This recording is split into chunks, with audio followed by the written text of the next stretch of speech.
Manx Radio Sport.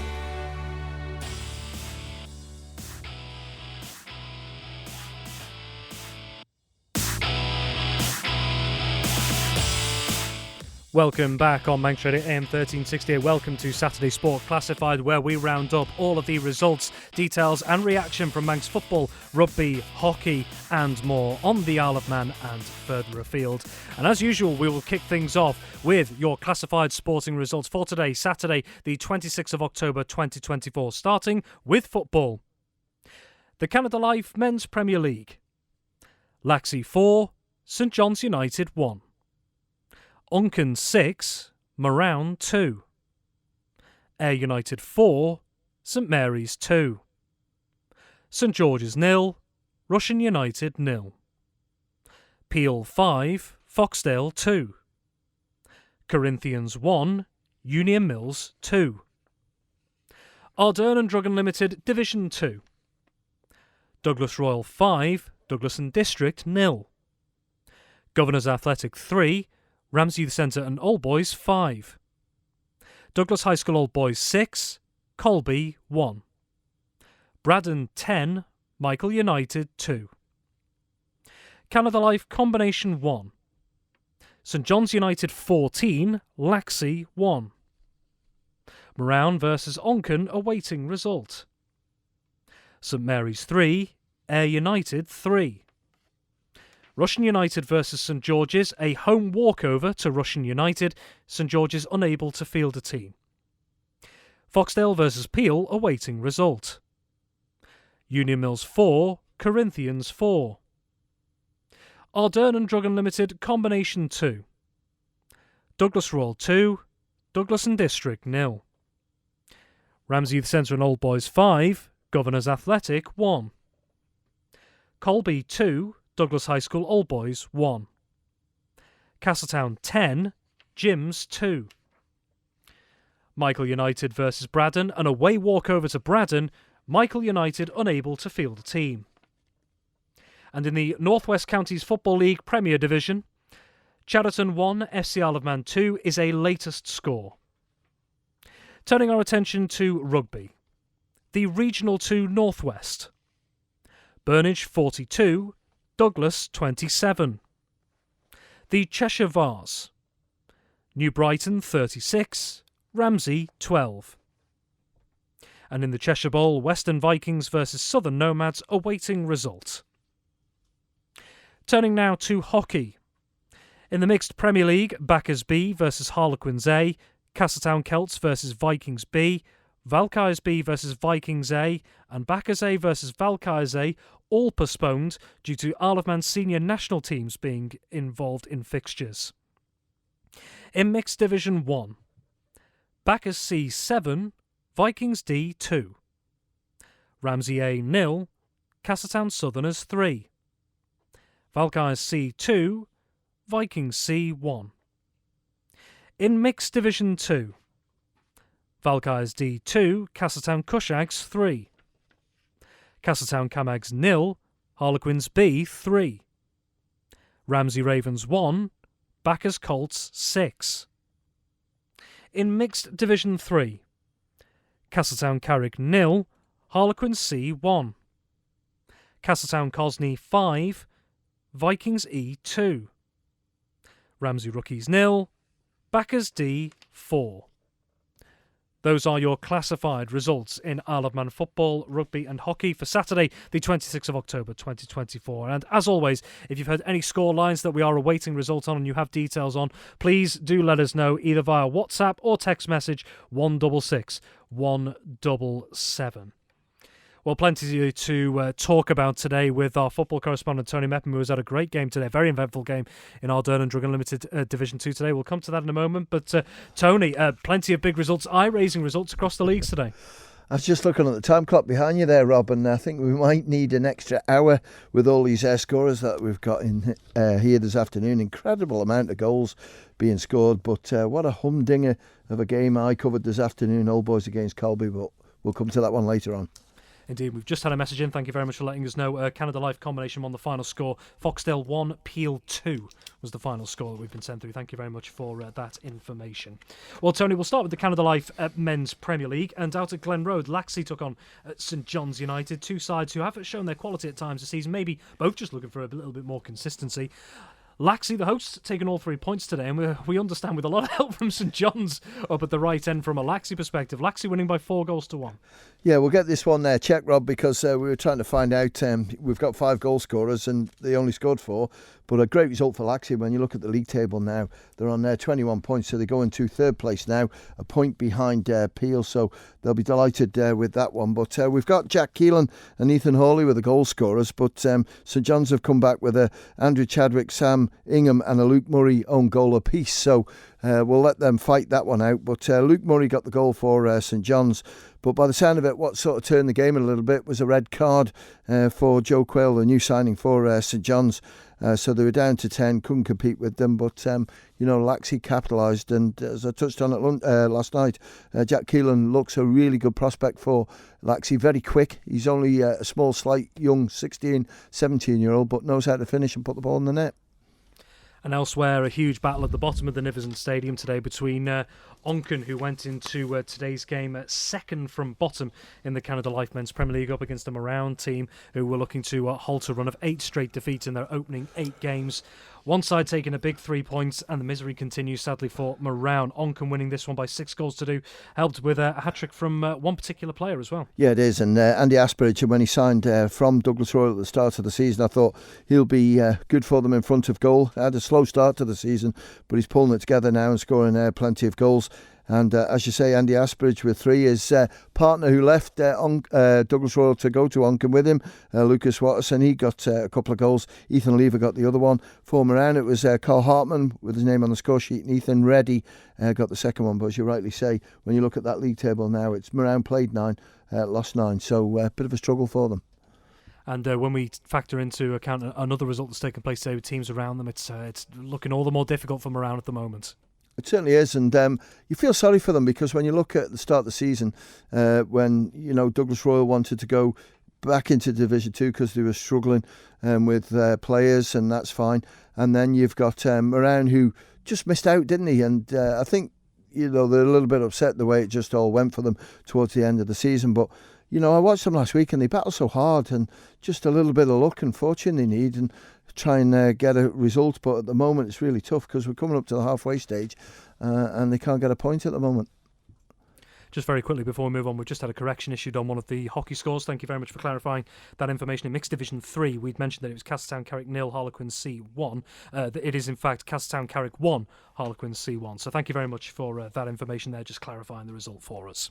Okay, turning back to the footballing side of things, at Andrews Plainfields, Ayr United were looking to continue their dominance at the top of the Canada Life Men's Premier League, the only undefeated team in the top flight so far, and they've done that today up against the St Mary's side, who scored twice from the spot today, Tony, but it wasn't enough. Ayr United 4, St Mary's 2. Yeah, but I think they battled really well, St Mary's, by the sound of it, because the way the scoring went, it was 1-0 to United, and having a real good go. Joe Burquist got a penalty and made it 1-1. And then it was, quickly the goals came in, and it was 4-1 at one stage. Joe Burquist got another goal. I think both of his goals were from the penalty spot to make it 4-2. But, it doesn't matter. I know Peel have had a strong result today, but as long as they keep picking up the 3 points at United, it keeps them at the top of the league. And the current form that Sean Kelly's in, and what a battle. We say it each week, don't we, with this golden boot with Thomas Brown. You've got Sean Kelly in there as well, and it's tremendous to see. Johnny Shields got the other one for United. Johnny just coming back from a long-term injury, but they're keeping the pressure on at the top of the table, and we're getting very close now to the halfway stage of the season for the Plum Properties qualification for the Railway Cup semi-finals. Indeed, into the closing stages. Just a reminder, NWCFL Premier Division is still a latest score. This game was a little late in starting. Started 2:15 instead of 3. It remains Chadderton 1, FC Isle of Man 2 into second half stoppage time. Well, we mentioned Onken and Moran before, the bottom two sides. Onken second from bottom today, but they've got the win, 6 goals and 3 points. The two teams above them, St George's and Russian United, would have been hoping today to move themselves away from the bottom two with a result today. They've both got points on the board, but probably feeling it may be 2 points dropped rather than a point gained. It finished goalless at Glen Crutcher Road today, Tony. St George's 0, Russian United 0. Yeah, and really good crowd up at this game, Rob. A few people who headed down to Blackberry Lane said a lot of cars up there at Glen Crutcher Road. Don't know team news of St George's, but obviously they must have had pretty well near enough full strength, I think, because when you look at Russian United, I look at the team sheet last night for last week, and the players available as well, thanks to the clubs for putting that on the social media. But it's just a bit of a struggle at the moment. And when you look at the man of the match today, evidently was Mark Blair, Russian's goalkeeper. Just shows that St George's had a really good go at Russian. And out at Douglas Road, this promised on paper at the very least to be a cracking game that could be to watch. Peel, of course, title chasing, second in the table behind Ayr United up against the Foxdale team, running well in firm contention at the moment for Railway Cup qualification, in fourth place in the table. It's finished Peel 5, Foxdale 2, so Peel getting 3 points, but Foxdale, Tony, I understand, took the lead inside 15 seconds. One of the quickest goes, and when you look at Jason Chalmer, he's having a fantastic start to the season, isn't he? He won Player of the Month last month, and we'll see how he gets on, because I know today that'll be the final sort of points to come in to see who gets it this month, and it really is open. But when you look at this, it was 3-1 it was at half time, and it was first league game between the two sides since 1996. Stato Cullimore has been at it again. Jay Chalmer opened the scoring for the visitors, as you say, within 15 seconds, following a short back pass from Dan Pickering. Thomas Brown's hat-trick brings him up to 20 goals so far this season. And you've got Scott Horn in there as well, who got a goal. And, Scott's, I think, having a good season. I think he missed a game that I was at. I think it was the Corinthians game. But before that, I watched him and I thought, wow, Scott stepped up, and it's just coming through nicely now, and Thomas Brown's on fire, isn't he? And that brings me on to my question, really. 20 goals in, I believe that's 9 games now as well. What's the secret here? What's the key to his growth at the moment? It's funny, I was talking to someone today about Thomas Brown, and he said, where's he come from? And I said, well, Thomas has been there for the last 2 or 3 years, but I think it was just that sort of growing up period where, if someone sort of got involved with him on the park, it would affect his game. But this year you can just tell he's matured so much, and as a player he's enjoying his football. That always helps, Rob, and there's no doubt in his ability. And I think if he goes to the Island Games next season, which I'm sure he will, then that's absolutely outstanding news for Blaine Slattery, because at the moment he is lethal. And when I watch him, I just think, when I watched him score that first game goal against Corinthians, I thought, wow, that is a centre forward at his prime. And when you look at him, he's 2021. He's got a bright future, and by the sound of it, he doesn't want to play for FC Isle of Man. He can't commit due to work commitments, and that's probably happened to a few players, but his ability is not questionable. He's a cracking player. That's an interesting point you mentioned about the Isle of Man national squad as well in the Ireland Games, because naturally the focus here and now will be on performing for your club, which is understandable for players all different levels in the Isle of Man. But like you say, the Ireland Games coming up, the Isle of Man men's side are guaranteed to be involved as well. So that's probably not something for now, but something that may become a consideration for players and coaches a few months down the line. Well, it is, because when I went to the meeting, when Blaine was talking to the guys what he wanted, and I just looked around the room, Rob, of the players that were in there, and when we went away last time, I thought there was a real quality missing, certainly on that forward line. And when I sort of look at people like Taylor Andrews and Lee Gale in there, and I'm thinking to myself, you know what, we could do quite well in these youth in the Island Games when we get the team together. It's going to be a lot of money for every participant who goes away to the games, but we've got to challenge it for, and they've got to impress as well, because Blaine's been out spying, he's having a look round, he's packed in football now because he's taking the job serious, because he's got fixtures coming up. And I just think it's a goal for the players as well, Rob, because with the Interleague Cup competition, which is probably just before you came over, the competition was probably the main one for the Isle of Man to play in and represent the Isle of Man team for. But unfortunately, that's gone, funding, which not from our side, from the English FA. So the Island Games is the next best. Full time in the NWCFL Premier Division, and FC Isle of Man, it's a third straight victory. 2 late goals in 6 minutes from Luke Booth. Chatterton 1, FC Isle of Man 2, and don't forget Chatterton second in the table going into today, and just 2 points off the leaders, Ramsbottom United. And it was all after Chatterton took the lead after 11 minutes through an Adam Dale header from a corner. FC Isle of Man, though, 2 goals in 6 minutes from Luke Booth in the 66th and 72nd minute to see FC Isle of Man snatch all 3 points late on there at the Vestercare Stadium. Of course, it is a neutral ground that they're both playing at due to ongoing refurbishments to Cheriton's home, the Falcon Fire Stadium. Well, the other game in the Canada Life Men's Premier League saw a meeting of Corinthians and Union Mills. Corinthians, a very strong start to them for the season, third going into today's games, coming up against the Union Mills side who, after a couple of results that haven't quite gone their way, have just dropped out of Railway Cup contention, at least slightly for the moment. But Union Mills fighting back today, and they may have just, Tony, slingshotted themselves back into contention over the coming weeks. They've beaten Corinthians by 2-1. Well, it is, and when you look at that league table, Rob, it's awful tight there for the qualification for the Railway Cup, because you've got, let's go through the league tables first. We've got Ayr United played 9 for 25. You've got Peel played 9 for 22. You've got then Laxey in third place, who have played 10 for 21.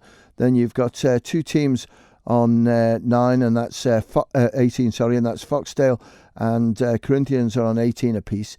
And then when you look at Union Mills, that puts them 3 points behind Foxdale and Corinthians now, but they have played 10 games, so they've only got 3 left to play for qualifications. After that, I think it's a little bit tight, Rob, but it's all to play for. There's some big fixtures come up for all of the teams, but Ayr United, Peel now, just starting to pull away slightly, but Laxey, after that disastrous start to the season, are coming good. Indeed. Well, let's turn our attention to Ardern and Drug Unlimited Division 2, because this is where arguably the spotlight was this weekend. All of the top 4 sides facing each other going into this weekend. And we'll start, Tony, with the game that you were at today. Douglas High School Old Boys, who went into today's game 2 points off the top, but with a game in hand, facing a Colby side who a week before had leapt up towards the top of the table. And we had the Douglas High School Old Boys manager, Carl Gartland, on Friday Sport Preview last night as well. And Tony, he was feeling pretty confident going into this one that they could upset Colby at the top. And they've done that today, and in some style as well. They've beaten Colby by 6-1. This was such an exciting game, Rob, today, and I've got to say, up to 16 minutes, there was no way Old Boys were in that game. You know, Colby had so many chances. If this scoreline, I should be sat here saying it's 20 all, because there was that many clear-cut chances for both teams. An outstanding performance by Nathan Quayle, Douglas High School Old Boys goalkeeper. He was absolutely brilliant. He saved everything, and some of the saves were incredible. But I just look at Colby, how they didn't score more than one goal, I do not know. When you look at Steve Collisty, he must have had 5 or 6 chances. Carl Hickey hit one from, I think it was just outside the penalty area, and crikey, I'm surprised it didn't break Nathan's hands, because it had so much pace on it. But just right the way through, they had so many chances, Colby, and couldn't get it past the keeper. Every chance Old Boys had, they near enough scored, and it was 17 minutes when they took the lead. George Kearns it was. What a player he's turning out to be as well. Made it 1-0 to Douglas High School Old Boys. And then 6 minutes later, it was 2-0 when good shot in. I think it was Jacob Stones who had the shot, and it fell nicely to Keelan Farron Redfern, and he had a go, and then it was just, you know, flying into the net, and it was Danny Curran who sort of got it in the end, and that made it 2-0.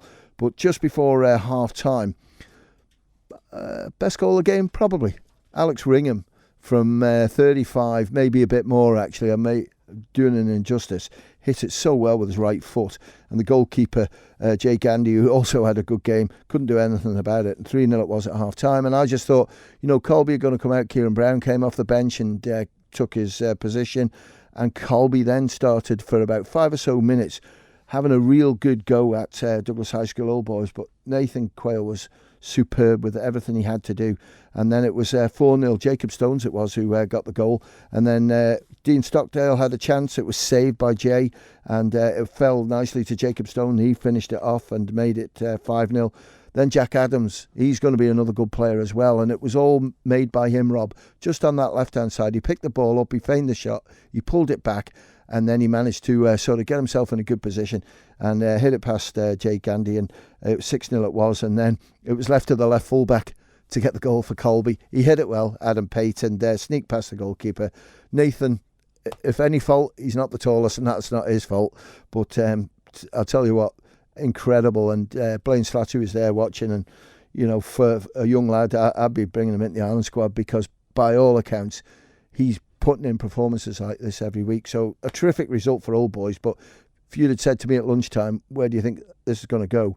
Colby's performances of late I just thought it's going to go to them, but Old Boys outstanding, and that was a great game, great advert for Division 2. Football works in mysterious ways sometimes, but it's Douglas High School Old Boys commanding victory today, 3 points and 6 goals, 6-1 winners over Colby. The other big game was Braddon, who started the day in second, up against a Michael United side who've scored plenty of goals at times, starting off in fourth and right in contention behind the top three. But the scoreline very lopsided today. Michael United had to battle for much of the game with 10 men, and Liam Kane, 2 more goals for him in what's been a prolific last few seasons for him, but not enough to stem the tide against the Braddon side that saw Dan Kinraid net 5 goals today in a scintillating performance. Braddon with a real statement. They beat Michael United 10 goals to 2. I'm just going to read this. I'm just looking at the time we've got, and this is quite long, but I think with 10 goals we've got to go for it, Rob. So give me the nod if I'm boring you. But and thanks to Dean Turton for all this. The first 15 minutes were cagey, with both teams sizing each other up. Through Braddon looked more likely to score. In the 15th minute, Joe Humphreys blocked a shot on the line with his hand as he covered his face. This denied a clear goal-scoring opportunity, leading to a red card for Humphreys. Dan Kinraid stepped up to the spot and calmly slotted the penalty, putting Braddon 1-0 up. Despite being down to 10 men, Michael continued to press Braddon over the next 15 minutes. However, in the 31st minute, Kinraid doubled his tally. 5 minutes later, Liam Kane pulled one back for Michael. And with a well-taken finish, just 3 minutes after that, Kinraid completed his hat-trick, giving Braddon a 3-1 lead at half-time. The second half began explosively as Joe Burrows headed home just 20 seconds after the restart into the second half, 4-1. Only 2 minutes later, Liam Kane netted his second goal from the penalty spot, reducing the deficit to 4-2. Kinraid quickly added 2 more in the 50th and the 53rd minute, extending Braddon's lead to 6-2. Dylan Barton then scored twice inside a minute, pushing the score out to 8-2, and Nick Harvey capitalised on a loose ball from another Kinraid attack, slotting home Braddon's 9th goal from the close range. In the final minute of regular time, Nick Harvey added the finishing touch, making it 10-2 with a simple tap-in. Michael's squad was clearly impacted by the loss of 8 players this week. We'll talk about that later. Yet they battled admirably. Dan Kinraid was the standout, netting an impressive 5 goals. And I think it's only right that we give a Michael version on it. I'll skip the last bit, but the red card 10 minutes in from the young lad who protected his face on the line killed the game after that. Liam Kane's 2 goals, 7 of the 13 today were all combination players stepping up and in to help the team. Kinder the difference, in fairness. I think 3 pens, lots of issues again, but, it's just one of those. But all I can say, Michael, is, the people that are left there, I really do feel for you, and I think Manx football do. There's a big conversation at Blackberry Lane, that there's been a big walkout. They've got to find out what's caused the problem, try and fix that. But, when Michael started this morning, 3rd in the league, and now, having to play, the combination players who've stayed with them, and well done to Liam Kane. Liam Kane would probably walk in to any team on the Isle of Man. And I know I spoke to him when he got selected for the island, and he said, I'm staying with Michael. I want to win something with Michael. Credit to you, Liam. Well, taking a look then at the other 2 games in our Dun & Drugan Limited Division 2, Douglas Royal 5-0 winners against Douglas and District. Again, struggling again, D&D this weekend. Yeah, they are, and D&D, they keep sort of chipping away, and they're working behind the scenes for new facilities and stuff, which is fair play to them. But Simon Dooley, he'll always weigh in with goals. He got 2 goals for Douglas Royal today. Sam Greasley, one of the new signings, got 1. Luke Stewart on the score sheet as well, and an own goal. So good result that for Douglas Royal. And the other game, a thrilling game really, 8 goals, Governors Athletic 3, Ramsey Youth Centre and Old Boys 5, including a hat-trick for one of the Old Boys players. Yeah, and Jamie Brew's a really good player, and today he got a hat-trick for Ramsey Youth Centre. Ross Crawford's, been a regular goal scorer, and you've got Tony Collett as well. I'm not saying Tony's anywhere near my age, but he's been around for so many years, and I've watched him last year, and he's still a really good player. A credit to them, because he can only pass on his ability to the younger players as well to help them through. And just very quickly, Tony, because obviously we want to take a look at the combination leagues as well. Very quickly, where does we stand in terms of towards the top of Division 2 after those results today? Division 2, I've done the league tables, so we've got Colby now, who slipped down two places, because we've got Braddon top on goal difference with 19. We've got Old Boys who've got a game in hand on Braddon on 19. Then we've got Colby in that third place. They won't be far away at the end of the season. They've got a good side there, Colby. And then you've got moving up a good chunk of places is Ramsey Youth Centre and Old Boys played 8 for 15. Then it's Castletown with that win today. They go on 14. Michael, are on 14. And with that win today, Castletown, they're on 12. So it's nice and tight, but you've got to look at Braddon, Old Boys, Colby, I think, and Castletown might just put a late surge on where that league win is going to come from.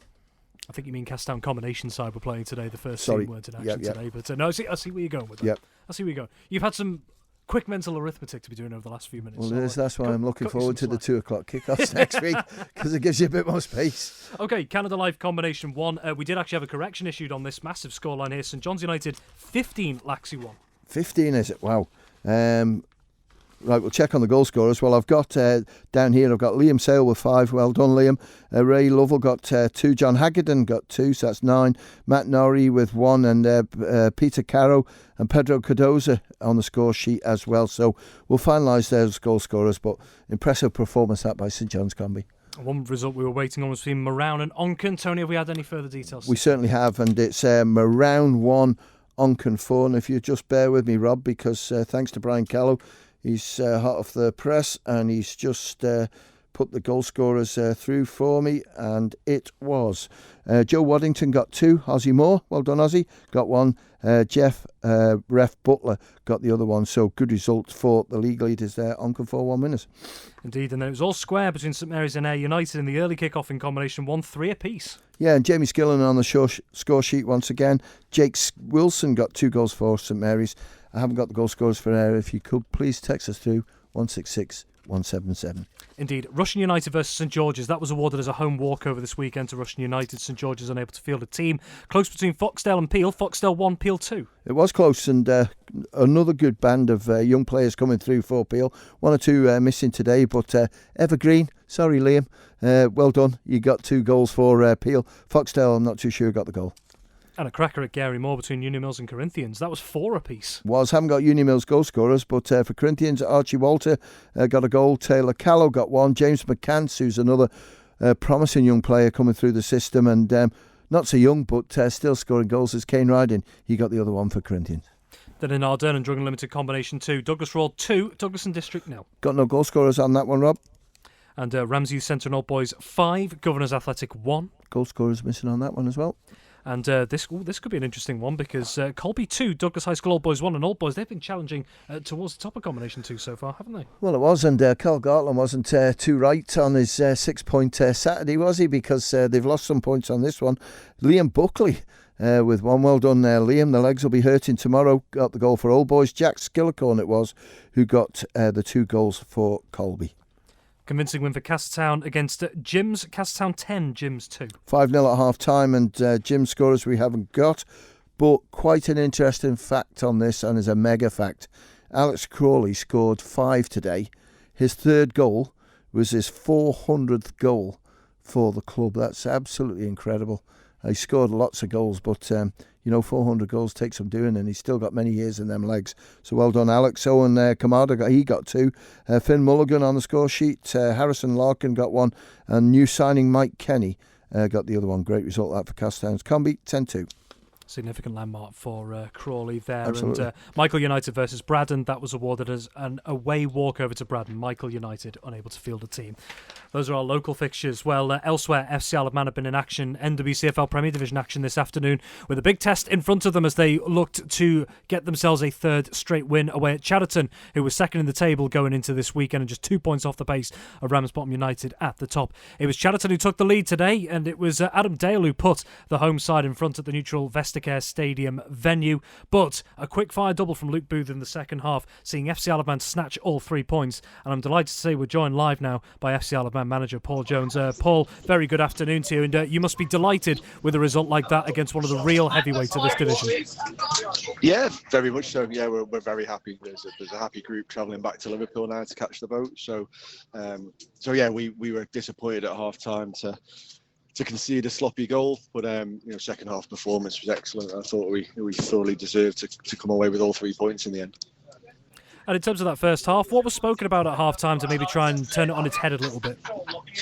I'm not sure I can repeat it on live radio, Rob, but yeah, we just felt that, you know, we knew how Chatterton were going to play, and we didn't quite have enough care in the right moments to take advantage of the spaces that they offer. And, you know, we also didn't feel like we were dealing or defending as well as we could have done, and our body language wasn't quite as we expected it to be. And you know, as I say, the goal was the free header from a corner that we haven't really conceded all season. So other than that, they didn't really trouble us, and we weren't, you know, playing at our best, but even, you know, with the quality required to really cause them some problems. So we asked them to step things up a little bit in the second half, and they certainly did. And Boothie had 2 fantastic finishes to win the game for us.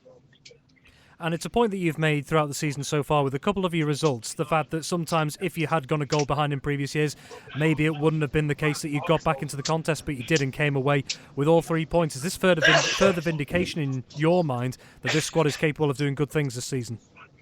Yeah, definitely. You know, I think I've said to you before, there's definitely a different feeling about the group. There's a lot more belief, you know, when we go behind, or if things aren't quite going our way in a game, we don't like check out and you know, leave the game early. You know, we're invested in it for the full 95 minutes, and, you know, we're willing to do whatever it takes to get over the line. And there's a lot of trust, there's a lot of belief in each other. You know, Luke's obviously, Boothie's scored 4 goals in the last couple of games, and, you know, he's repaying the faith that we all have in him, and that's fantastic. But so a lot of the other lads, and you know, it's great to see that it's not just the established heads that have played 3 or 4 years at this level. It's also the new lads who have come in this season, or the young lads that we're giving opportunities to, that are you know, getting us over the line. You know, Danny Gerrard made a big difference when he came off the bench, and Zhao as well, Ryan Burns as well, after Jack got his 5th yellow card, so he can go on holiday and have his suspension. You know, it was a real squad effort today, and it has been all season, and that is growing trust and belief in that we've got enough to do well this season. So, you know, we can't let our foot off the gas at all. We need to keep pushing hard, and you know, obviously it's easier to go home after a long day away from the island with 3 points. So we'll take it, and we'll move on to next Saturday. And on that point you made there about Luke Booth, with the 2 more goals today, 2 decisive goals, also scored a crucial goal at Ramsbottom United, the league leaders, earlier in the season as well. How impressed have you been with the way that he and other players have started to integrate into the team over the last few weeks? Very much so. You know, and equally impressed in terms of the established players and how they've welcomed them in and helped them integrate, and also, you know, the roles that those established players have had to play might not be the ones that they thought they were signing up to, because other players have been doing so well. So, you know, Boothie is always in a place to you know, he gets not lots of opportunities, but he's a goal scorer who's in the right place at the right time more often than not, and it's great that he's starting to build some confidence now and putting his chances away, and that's going to do him the world of good. But it's also going to build even more trust within the group, in terms of, you know, having a centre forward that's going to score goals, as well as Doyle, as well as Steve Whitley, you know, as well as Pinney now, as well as some of the others that we've got coming through. So you know, it's really exciting, and I'm really pleased that he's starting to take his opportunity. And finally, just looking ahead, you're back on home soil next weekend up against Abbey Hay at the Bowl as well. So what's going to be the key to trying to keep this run going? Maybe look to target a 4th straight win next weekend? Just hard work. You know, first off, we didn't really match Chatterton in terms of the running required to get in the right areas when we had the ball, but also to nullify the threats that they had. So we need to work hard, even harder. You know, we say it a lot, football's a running game. You know, you only have the ball on average for about 90 seconds in total as an individual, and everything else you do is running. So, you know, we have to have that as our building blocks to a good performance. And if we can do that really well as a team, with 11 players running about together on the pitch and moving off each other, then we give ourselves a good chance of winning the game. So yeah, we're really looking forward. Abbey Hay gave us a really good game away from home earlier on this season, and, you know, we're looking forward to playing them again. And I think, you know, we've now got 10 out of the next 11 games on 3G, home and away, which, you know, hopefully allows us to really establish a way of playing and get into a good rhythm of things. So yeah, it's an important kind of couple of months coming up for us in terms of our season's ambitions, and we're looking forward now with that really positive result to getting back on the pitch and, you know, and showing everybody how much we've improved against Abbey Hay on Saturday. Well, Paul, thanks very much again for your time, and congratulations on the results, and wishing you and the players and fans a safe journey home this evening.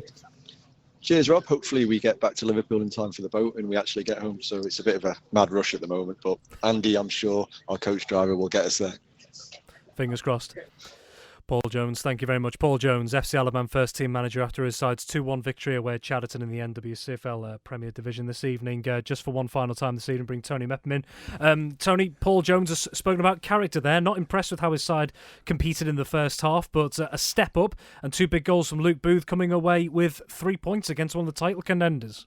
That's all you can ask for, Rob. If it's not going well in the first half and you ask them to improve in certain areas in the second half, and they do, they've done their job. And, Luke Booth at the moment's in tremendous form. And, we've touched on it the last couple of occasions. We've had a chat about this, that, there's a little bit of pressure up the front now to all forwards. And Luke's, producing the goods. So suddenly you're questioning Sean Doyle and Steve Whitley and Charlie Higgins and everything. So it all bodes well. But defensively, they're looking strong. Adam Killier, good goalkeeper. So it's ticking the boxes right the way through, isn't it? It's really nice to have. And let's just hope they can hang in there, because we know that if FC Alaman can get into whatever league they need to stop all this financial burden on them, then they can sort of settle a little bit more. At the moment, this travel arrangement that's been put on them, which is rightly so because they wanted to enter the league, is costing them an absolute arm and a leg, and they've lost a bit of money here and there, and that's totally understandable, Rob, for the costs that you're having to do home and away. Not many other clubs would be able to do it. So credit on the field, credit off the field to everyone who's working behind it. And we're not even at the halfway stage yet, so there's still an awful lot of football to play, and hopefully they can keep it going. Tony Mepham, thank you very much indeed this evening. Manx Radio Sport.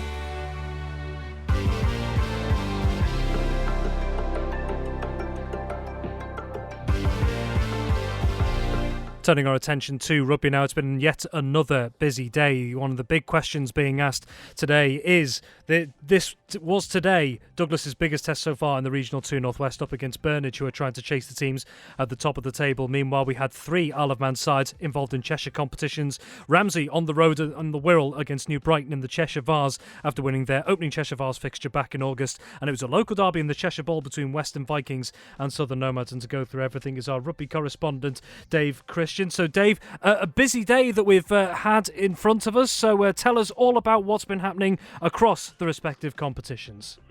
Yeah, Rob, we'll start with Douglas away at Burnage in Regional 2 Northwest. In Classified last week, you asked me, was Douglas's home win a turning of a corner for them? And I said, let's wait and see what happens when they play Burnage. I'm afraid the jury's still out. I'm going to sit on the fence, and I'm notorious for doing that. But the final score over there was Douglas lost 42-27.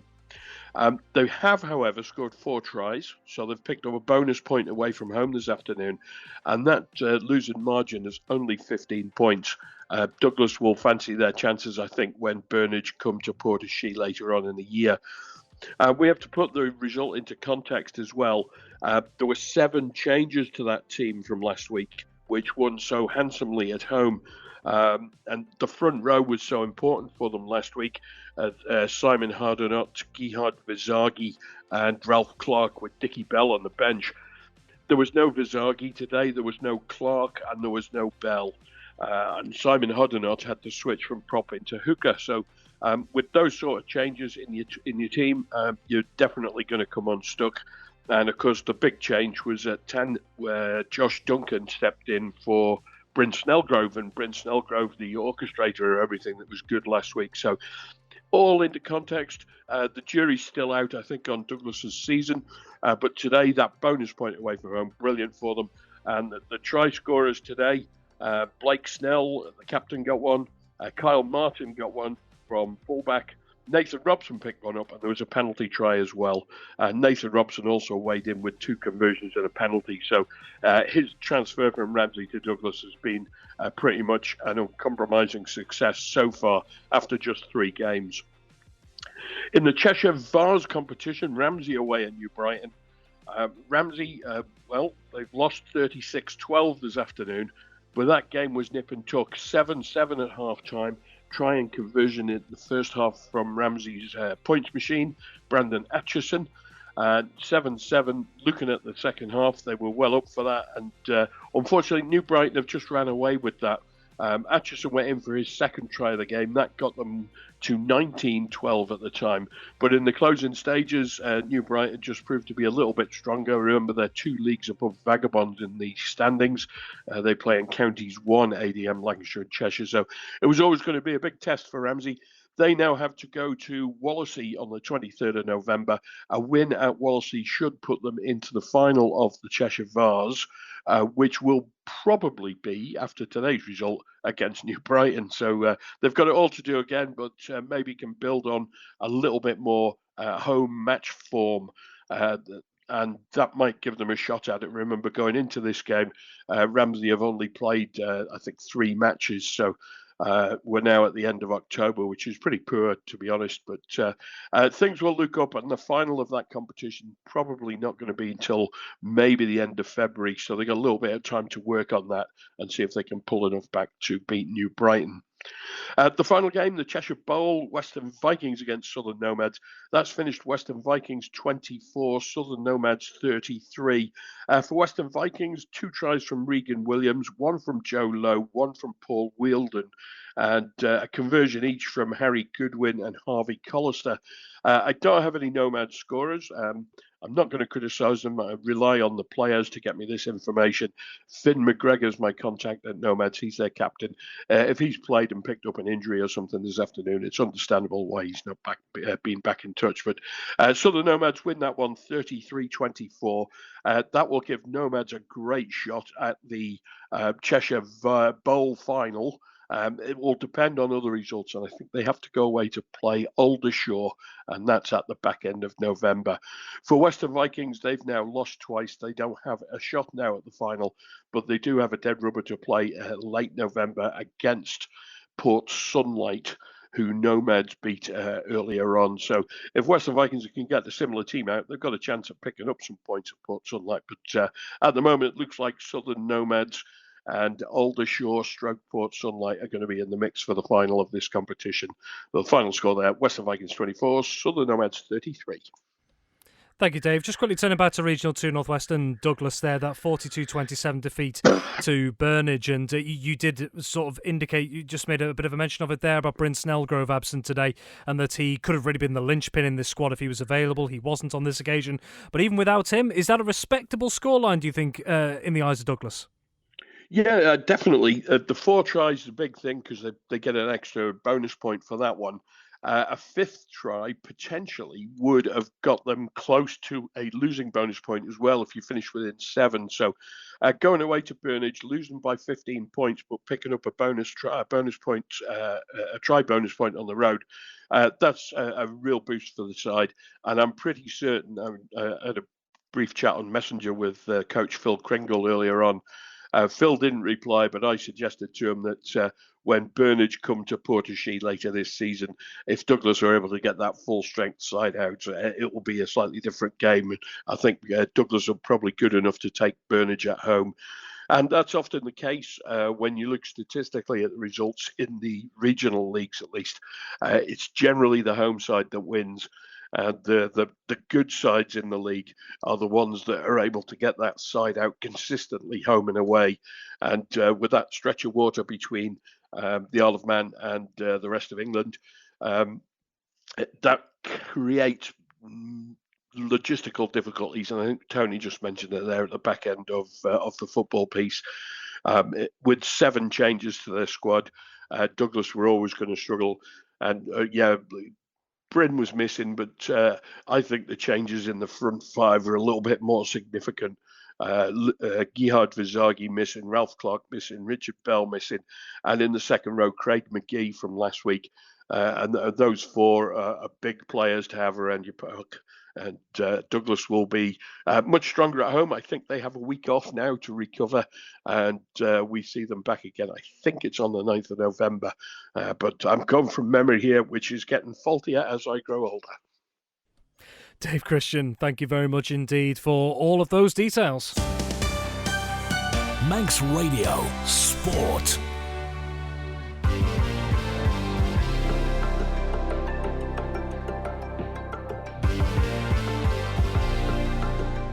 Thank you, Dave. Taking a look at all the rugby action throughout today on and off Ireland, of course. We're going to turn our attention to hockey, and our hockey correspondent, Ben Cunningham, is unable to join us in the studio this evening, so we'll take you through the scorelines that have been taking place throughout the day, both on and off Ireland, of course. We have had a selection of the Isle of Man senior national sides in action as well across the water, starting with the domestic divisions. In the mixed Premier League, all 4 games were postponed today. They were Backers B versus Harlequins A, Castletown Celts versus Vikings B, Valkyries B versus Vikings A, and Backers A versus Valkyries A. All of those 4 games postponed because of those Isle of Man senior national teams being in their respective England Hockey Knockout Championship fixtures. We'll get to those in a moment.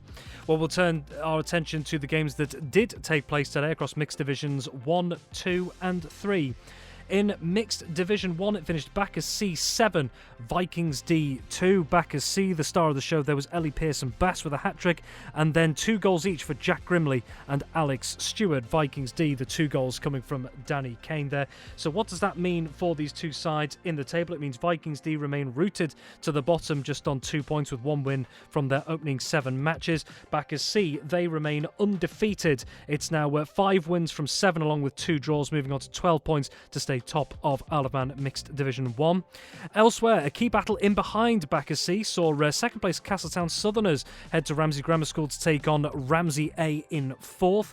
It finished Ramsey A 0, Castletown Southerners 3, so Castletown Southerners keeping the pressure on Backers C. And at 2:05 at QE2, it finished Valkyries C 2, Vikings C 1, so Valkyries C moving on to 9 points. They remain 2 points behind Castletown Southerners, who won today. Vikings C, however, remain level on points with their own D team, the Vikings D, who lost against Backers C. However, Vikings C remaining above on goal difference. In Mixed Division 2, it finished Valkyries D 2, Castletown Cushags 3. Oh, sorry, actually, we'll give a mention for the scores in Mixed Division 1. Castletown Southerners, Helena Allen, Lucy Allen and Neb McGregor in their 3-0 win against Ramsey A. Valkyries C 2, Vikings C 1. Chris Thomas with both goals for Valkyries C, and Josh Wanklin with the goal for Vikings C. In Mixed Division 2, Mark Perriman and Gina Askew on the score sheet for Valkyries D in a 3-2 loss to Castletown Cushags. Chris Stereopoulos the star there with a hat-trick. Elsewhere in Mixed Division 2, Castletown Camags 0, Harlequins B 3, Callum Krellin, Thomas Hurd and Caleb Blakemore with the goals for Harlequins B. Ramsey Ravens 1, Backers Colts 6, George McAleer with a hat-trick for Backers Colts, and then 3 goals coming from George Leese, Elaine Wiseman and Ashley Schroeder. In Mixed Division 3, it finished Castletown Carrick 1, Harlequins C 1, Nathan Evans with the goal for Harlequins C. And Castletown Cosley versus Vikings E, first versus second in Mixed Division 3, Castletown Cosley staying top of the 5-2 win. Kieran Collister with 2 goals, and then goals from Don Stewart, Lauren Collister and Simon Pythian, and Vikings E, Sam Spooner and Emma Hayes on the score sheet. And finally, Ramsey Rookies 0, Backers D 4. Only got one of the scores for Backers D, 2 goals from David Neal. So if you do have this information, 166 177. And a reminder, no mixed under 15s league matches this weekend due to it being the half-term break. Elsewhere, we mentioned that the Isle of Man senior national teams have been in action today. The Isle of Man men's A, as well as both the Isle of Man ladies A and ladies B squads, have been in action today. For the ladies' teams in the England Hockey Knockout Championships Women's Tier 2 competition, it's finished Goulburn and Prescott first 1, Isle of Man ladies A 4. 2 goals for Kim Carney and then goals from Evie Watterson and Dulcie Tier as well. Means the Isle of Man ladies A progress in that competition.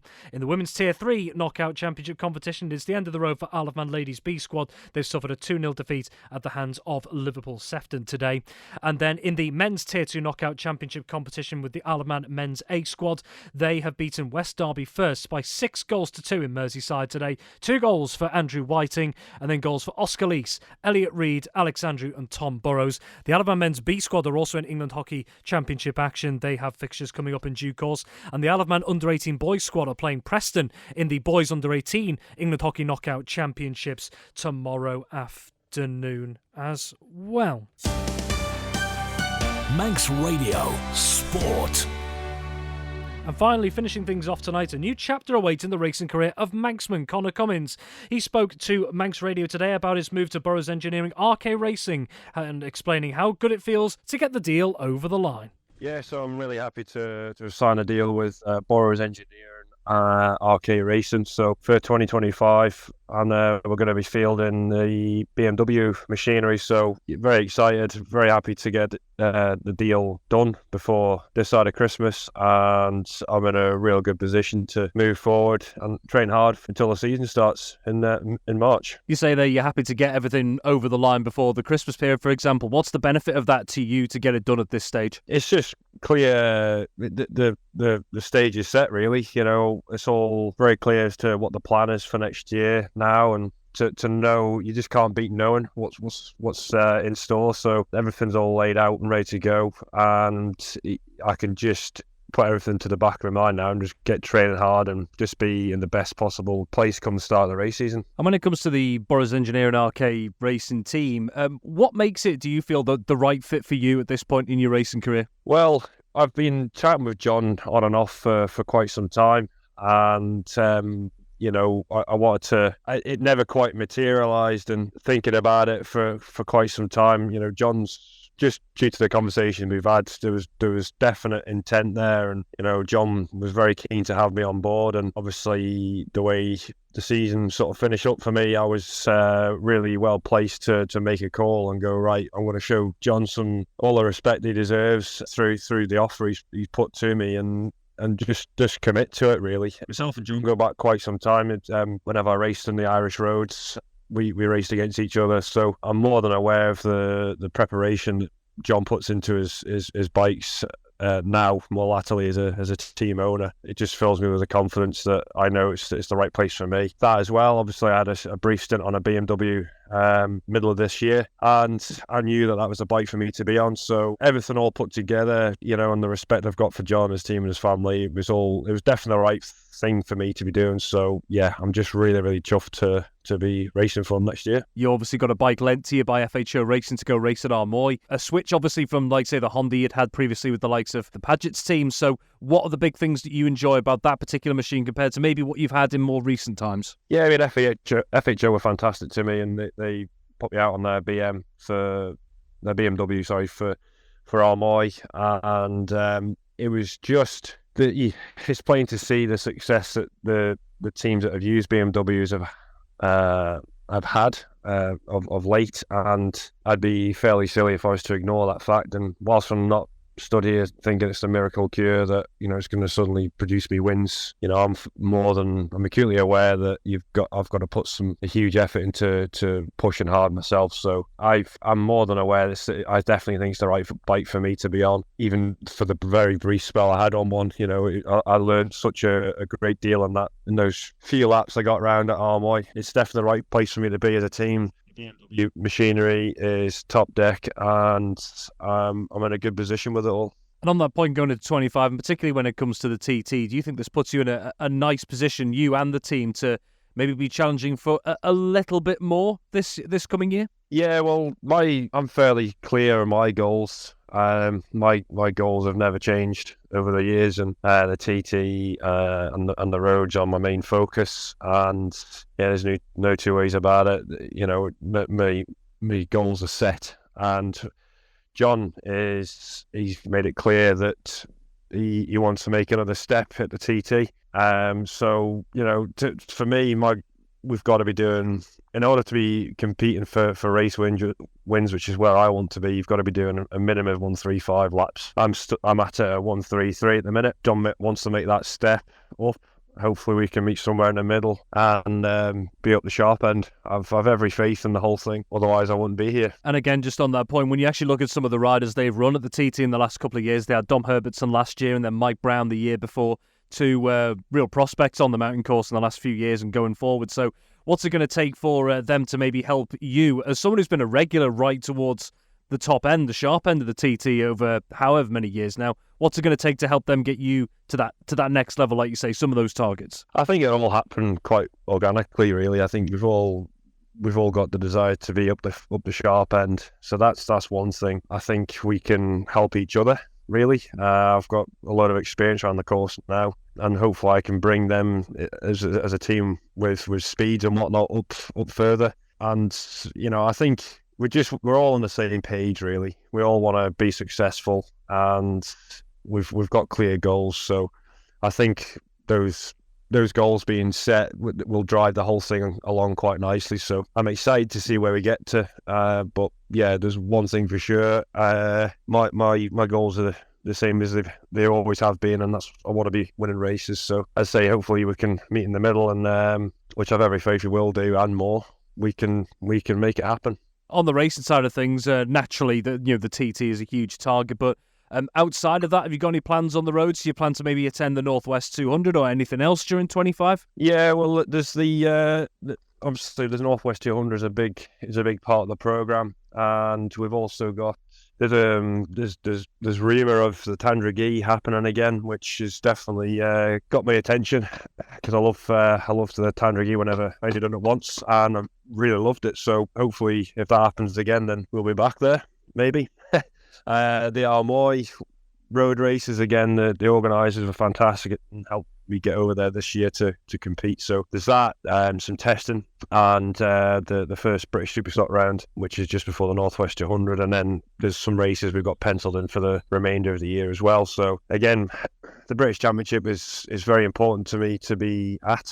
To get me up to speed, but I also want to do well there. We're also going to be there, obviously. Jack Burrows, John's son, he's in the British Talent Cup, so he'll feature prominently in that series as well. So yeah, we're going to have a busy year, and hopefully we can make it all work quite well. I would assume, correct me if I'm wrong, that testing planning begins from, well, not just now, but actually getting out on the bike and getting some miles in on the circuits. January, February time, maybe? Yeah, loosely, we've penciled in February time to get some time on the bike. Obviously, that's going to be quite critical in the whole program, really, to make it work. So I just want to be totally at one with the bikes come the first race meeting, which I think is Alton Park, and then that'll lead us nicely into Northwest 200. So I think with the skills on hand with the team, hopefully tap into a bit of my experience as well. We'll be we're shaping up very well come the first race. And finally, just on a completely different note, actually, but just speaking to you as a local rider, of course, we saw the news that the Classic TT is going to be returning next year alongside the Manx Grand Prix in this expanded 12-day event in August 2025. What do you think about that as a local rider, about the changes to that meeting? Well, I think it's a very positive move. I fully support it. I think I was whenever the news came out, I was sort of wishing it was happening, the same day, because the look and feel of it all is fantastic. I think it needed to be a longer event, so we've got that now as well. Some more racing as well, and obviously we got the Manx Grand Prix races, and we got the Classic TT. I think they both complement each other quite well, and also it gives fans travelling far and wide, something else to come and support. And I think it's going to be a brilliant event, and I'm looking forward to getting behind it. Well, thank you very much for joining us on Saturday Sport Classified. We'll now be handing back over to Manx Radio Gold. Manx Radio Sport.